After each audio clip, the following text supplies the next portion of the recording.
Good evening. It will be anything but a regular school year for the many students heading back to classrooms this September. We're talking no lockers, no lunchrooms, no field trips, many extracurriculars on hold. And today we're also learning about a schedule shift for high school students in a report released by the Toronto District School Board. Now, which one is your access? Quadmester. That is a term TDSB high schoolers should get used to hearing more often, as the four-semester lifestyle may become a reality for them in September. A quadmester would mean that you would only take 2 courses, but you would take them for 45 days. Then you would have a couple of days of exams, and then you would take 2 more courses. So by the end of the year, you would have done your 8 courses. I think it is a good way, though, to limit the amount of transitioning and moving through hallways, which obviously would be a concern as students get older. Under the adapted model, students will attend school in smaller class sizes of 15 for part of the day. The other half will be remote learning, while elementary students from kindergarten to grade 8 will be heading back 5 days a week within a cohort, including for lunch and recess, though those schedules, along with washroom breaks, will likely change. Parents can also opt out for full-time remote learning.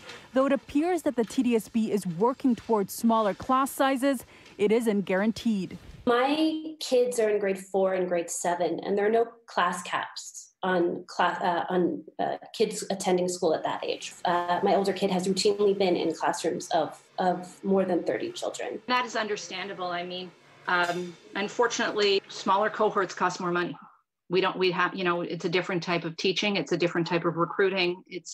And I'm not sure, I guess the province has decided that they can mitigate the risk in other ways. In recent weeks, data from the City of Toronto has shown that the pandemic is disproportionately impacting racialized communities and low-income neighborhoods. What is the framework that they're going to use to address this in our schools to keep kids and families that are most at risk of getting sick as safe as possible?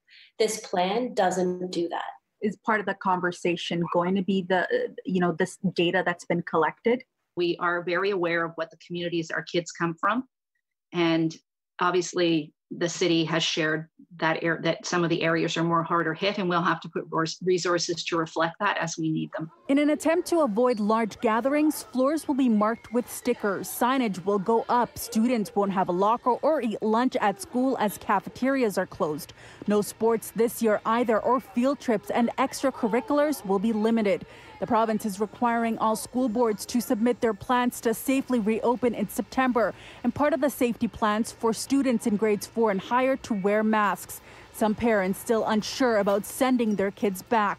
I'm honestly losing sleep at night, and I think I'm not the only parent that this is happening to. I think that we need the school board and the province really addressing a safety plan that will keep kids safe. The plans will be much more refined as we move through this process. I know everybody wants it to be fully baked right now, but it's not.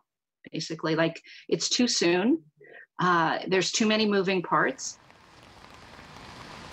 And this report will be shared with trustees at a special committee meeting that's being scheduled for Tuesday tomorrow. They'll be bringing these concerns in from parents and teachers and staff for discussion. Now, one of the things that's going to impact class sizes is how many parents and students decide to go back to school, or how many opt out for remote learning. So parents are supposed to pre-register their kids, and pre-registration will be beginning next Monday.